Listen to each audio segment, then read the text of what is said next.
The best of the morning X 99X. If you want Psycho, I give you Steve-O from MTV's Jackass. Hey, man. How's it going? Welcome to the show. Steve-O. Yeah. You guys are psychopaths. We're in a bad mood. Who else is here? Special appearance from Chris Pontius. Oh, hey, man. Oh, hey, how are you, Chris? Well, today I survived a near drug overdose. Today, why? What happened? Well, my friend gave me some little pill, and he said it was the most powerful pill in the world. What was this pill supposed to be for? I don't know what it's called, but they call it hillbilly heroin, evidently in the South. It's supposed to be like $80 a pill. That's nice. All right. All right. Okay, well, You woke up the morning with some crazy hillbilly pills. That's good. and what happened to you, Chris? Well, I went walking. I went for a walk. It was 9 in the morning, and I went to the guitar store, and I started feeling a little bit woozy, and then I started throwing up everywhere, and almost near died. It's good to spend $80 on something that'll just make you puke a lot. Well, the funny thing was, it was the day I turned 27, which is the day that, Jimi Hendrix and Kurt Cobain and all those guys died. The age. Yeah, the age. You know, I bet there are a lot of people tuning in right now thinking, how did my radio wind up on NPR? How did you? Yeah. Do you guys sit around in a conference room or a bar and figure out who's going to do what stupid thing next? Sort of, yeah. The last actual creative meeting that we had trying to come up with a dumb idea was us in a boardroom sort of just creatively discussing what my next stupid tattoo is going to be. Well, who figures out who's going to do the stupid? Like, if you come up with, say, the deal where you guys put you let everyone crap in the outhouse, and yeah, I would say like as far as the really just sort of bad stuff, like nobody's going to tell anyone what they're going to do. You know, like the worst horrible ideas, pretty much we come up with on our own. You know, like the worst thing I'm going to put myself through is like a demise that I distinctly choose on my own. So Johnny doesn't say, "Hey, I have this great idea, but I don't want to do it." You do it, Chris. It's been known to happen. That's been known to happen. So you're getting a new tattoo? They broke the news to me that the reason why we were going to Highlight was, they come up with horrible ideas for us. Well, you're getting a new tattoo. I know the last one you got for the show said, "I have a small wiener," real big. Yeah, that's the one that we had the big meeting about it. Plus, I got it misspelled, too, so it says I have a small whiner. Hey, guys, hang on a minute. I got to change the lines over because we're getting some static here. They're on the soundproof phone. Can't hear us. Are these two guys the biggest idiots we've ever had on our radio Jimmy, have you ever seen the show? Oh, my God. They're right on par. All right, that's better. We do everything pretty badly these days. Yeah. Okay. Now, tell us some ideas that actually did not make the cut. Ideas, Yeah. Are there any? Some ideas that didn't make the cut. Yeah, come on. There's got to be one. What's That the Hole of Glory? What was that all about, boys? We had the Hole of Glory. It's like a big wall with just a hole in it, and you just got to pile your package through the hole and just sort of get ready for whatever is going to happen on the other side of the wall. Well, what's on the other? That's just it. You don't know. But Yeah, exactly. And that idea actually got shut down by everybody. well, No one wanted to put themselves through the was hole. this wall like in a public place or? Nah, it's private. Yeah, nobody's down for the glory hole. No. Man, yeah, you don't want to stick your unit in a hole and just wonder what's on the other side. Well, we have a big lack of respect. Well, for we'll talk to Bob about that tomorrow. Cast members' units. The only thing that we disrespect less than our fellow cast members is our own genitals. Yeah, that's our motto. Hey, what did it make you feel like when you started seeing all the heat coming up about these people protesting and all that stuff going on? I don't even think that we even got a chance to see it coming. I mean, as soon as the first kid got hurt, like we were pretty much pulled, you know? They used to play like 6 reruns a week, and like as soon as the first kid wound up in the hospital, like all of a sudden we only get 1 half-an-hour slot on Sundays, and they run absolutely no advertising. But what do you We're think like about MTV's them? redheaded stepchild. But what do you think about them holding you responsible for these kids getting hurt? Oh, I don't think. I mean, they've obviously gone to the legal lengths to make sure that that they can pretty much get away with it.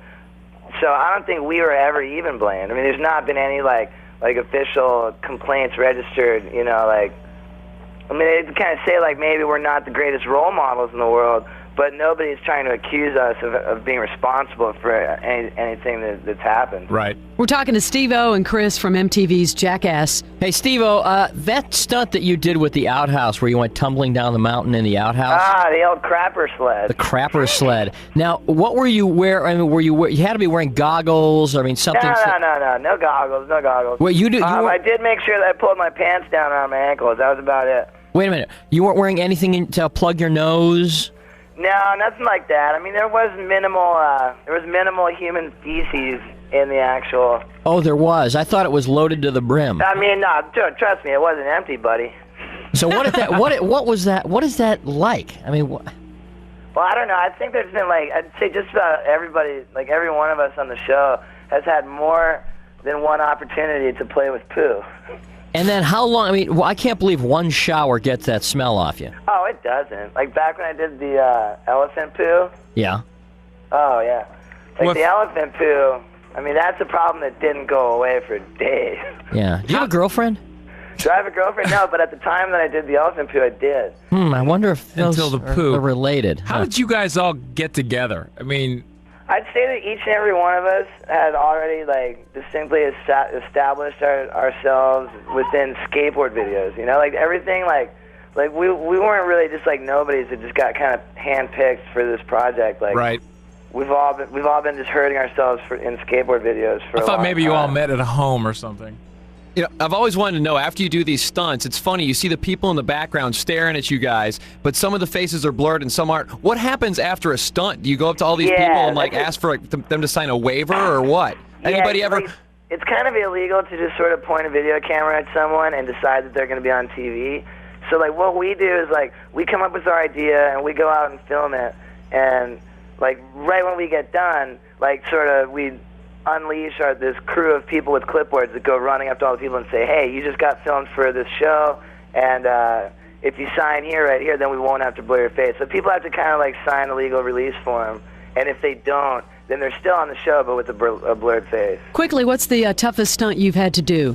Maybe toughest stunt I've had to do? Yeah.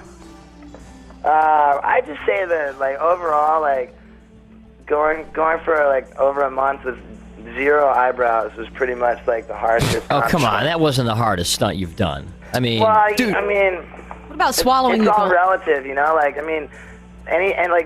the butt piercing I did. I had my butt cheeks pierced together. That was pain that was indescribable, but it was sort of over and done with, really quick, you know? The needle goes through. So that hurt the worst. But having no eyebrows really lasted for over a month. Is that pain worse than getting stung in the face by a jellyfish? Yeah, come on. Yeah, the jellyfish was rough, too. That was a good 2 hours right there. I pretty much evaluate, stunts by, how long they hurt for afterwards. Yeah, but a jellyfish on your face, I mean... The worst stunts are actually done behind the scenes.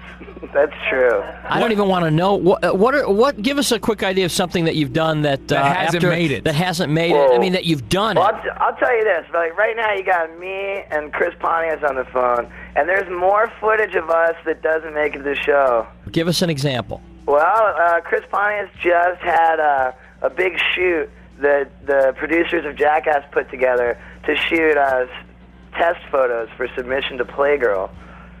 So, Chris's whole Playgirl shoot was they were my vanity pictures to get into Playgirl, you know. And they cut that down? They couldn't even blur it out? I went into the shed to get myself excited, you know, and then I popped my excitement out of the shed, and then Johnny Knoxville tried to throw this. He used to be a pitcher in high school, and he threw this tennis ball, and he almost, he came so close to breaking my f***ing wiener. My foul language. He nearly broke my wiener in half. And you made I came out with...